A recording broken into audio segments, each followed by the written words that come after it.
Hey, it's a Humble Collector here, and in today's video we have another unboxing. We got death cards, as well as some nice Battlefield relic items, and a really cool printing plate that we're going to go over today. Without further ado, we'll go ahead and get started. Actually, this is only a week's worth of packages. I've been buying a bit more lately. Just some really good deals and things have kind of come up.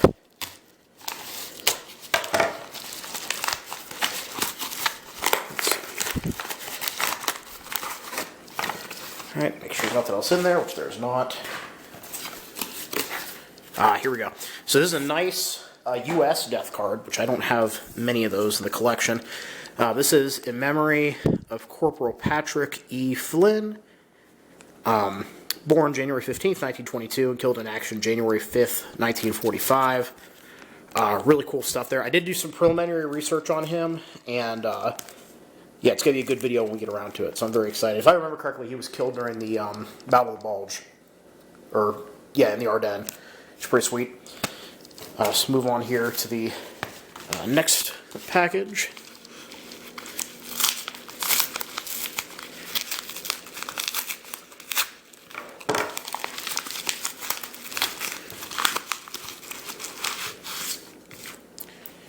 And nothing else in there. Perfect. So this is another not German card. This one is actually British, if I remember correctly. Lovely color backing here, by the way. That's just gorgeous. Going to the inside. In loving memory of Private Thomas Alexander, who died for his king and country September 27th, 1918, aged 24 years and 6 months. Haven't done any research on this one yet, but I don't have any English death cards in my collection. And, yeah, poor Thomas here. He was killed less than 2 months before the end of the war, which was very sad. Yeah, very, very cool printing here. The planes, battleships, just, it's good stuff. Moving on, so the next one here actually has labels on both sides, so I'm just going to cut that open real quick and take out the inner package. Oh, which apparently these are in little colorful envelopes. It's kind of fun. Yeah, so these came in small lots. So we have a piece of feldpost here from 1943, it looks like. This actually looks pretty legible, which is exciting. I just haven't had time to do any like real translating of Sutherland lately. Kleinen, so that's small.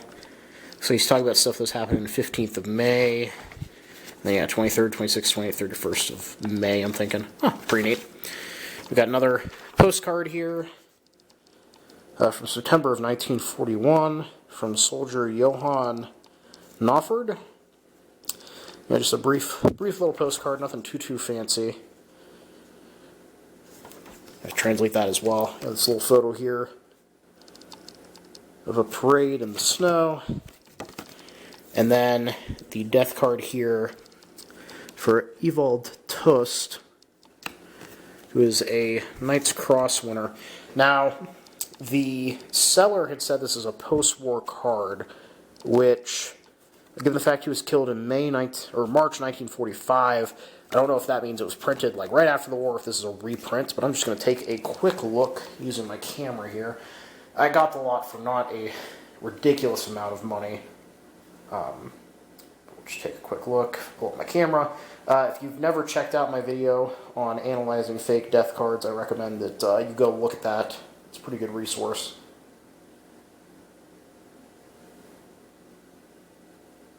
Yeah, I'm thinking, yeah, this probably is like a really post-war reprint, not like an early one. That picture is very fuzzy and not in the right way. But we get all added to my post online about fake death cards. Then, moving on here to this next envelope, we have some more photos. Guys, horse-drawn wagons there. Oh, there you go. Let's see. Is that Infantry or Jaeger Regiment 266, 1939. Very neat. We got a picture of a bridge there, which is uncaptioned. And then moving in here. Another feldpost, this one from 44.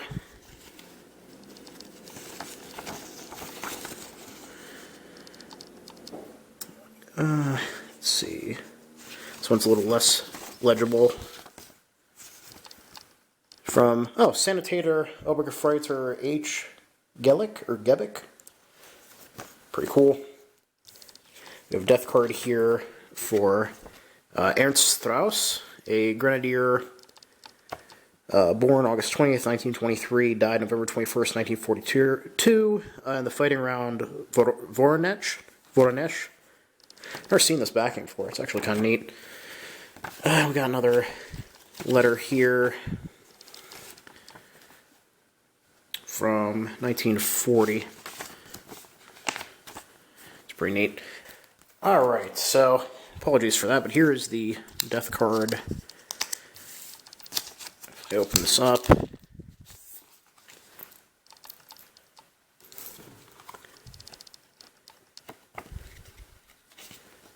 But yeah, this is for a family that was killed in a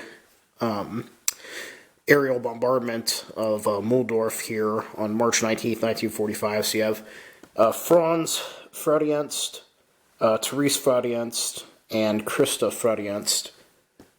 Christa was 2, and it looks like her parents, I'm assuming, were, 45 and 36, respectively, which is quite sad. But yeah, I've seen a few of these family cards, but I've never actually gotten one before, so it's pretty interesting. Moving into this package here, so this is really exciting.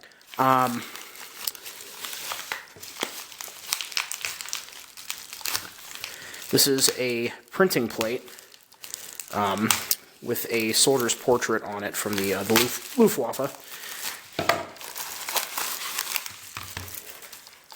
And I've been looking for one of these for a while. This is a way to kind of better show that printing process for like photos on death cards and things.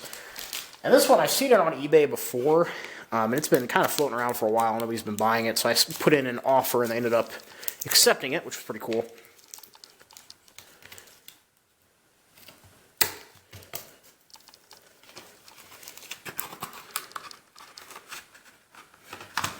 Come on.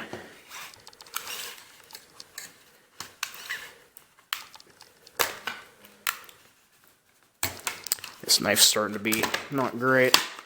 There we go. Alright, so this, if I flip it over here, oh, look at that. Very cool portrait there. But yeah, this should be a two-tone style printing plate, which is the same kind that would use on death cards. Obviously, this is way too big for that. But very cool. I'm looking forward to doing like some close-up photos of this later. Yeah, really, really neat. You don't see these really at all. This is really the only one I've ever seen for sale and nobody was buying it. So I finally saved up money and put in a bid, which is pretty neat. And then, yeah, the last set of items we have here, we've got some Battlefield Doug items. It's the best way to cut into this. These are all the way from Latvia.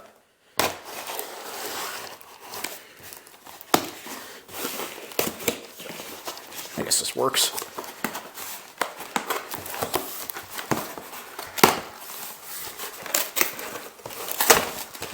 There we go.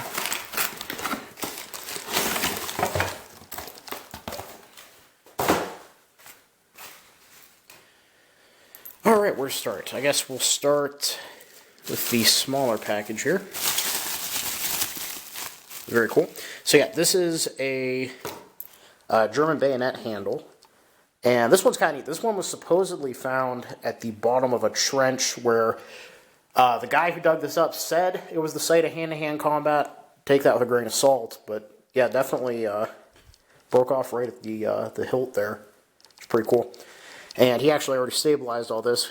Grips are actually in pretty decent shape.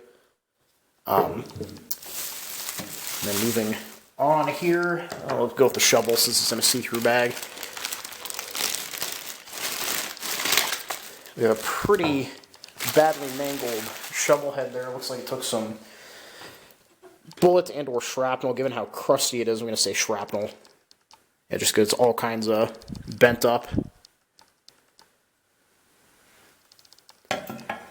And then the last one here, you can probably guess just based off the shape, is another bayonet. This one's complete, minus the grips.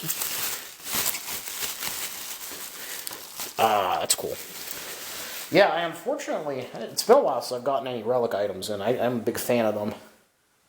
But yeah, this one's also pretty gnarly.